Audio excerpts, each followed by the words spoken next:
Joining us now on set is Tom Lee from Fundstrat. And Tom, I had to be a little tough on you about a year ago because your year-end target for 2022 was way off of where we were. And I was guest anchoring Closing Bell Overtime at the time. And now, here we are again.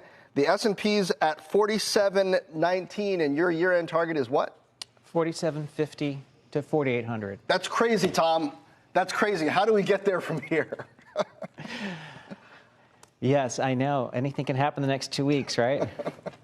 Yeah, I think it's been a year where markets have been surprised by not only the resilience of the stock market, but the fact that inflation fell really quickly, and the Fed, which had really held really strongly to a data-dependent view, an inflation war view, I think essentially gave that up yesterday. I mean, I think it's now proven the Fed is now focused more on managing the business cycle.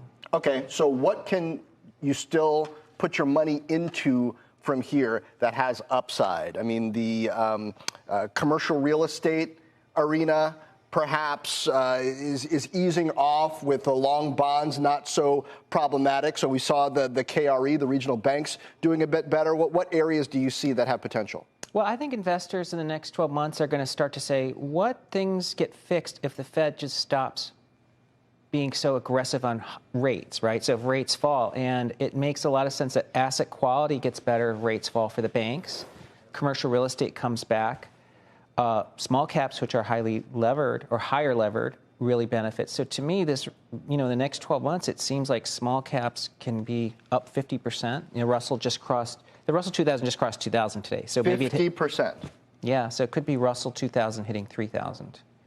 I mean, we're seeing it today, to your point. It's another 3%, almost 3% day for the Russell 2000. It's up 8% in a week. It's up 17.5% in a month. How much of this hinges, though, on yields continuing to move lower? And is there a point at which this steep fall in yields actually signals issues for stocks rather than positivities? Yeah, I guess on that latter part, you're wondering if it turns into a growth scare. Mm-hmm. I think that people are trying to figure out what message is coming from lower rates. But remember, it was just in October where everyone said term premia is permanently higher. Future inflation expectations are higher. The Fed has to keep a higher neutral rate. I think on three of those things now, given how much inflation's fallen, I don't think there should be the term premium. It should return to normal. The neutral rate probably is staying lower.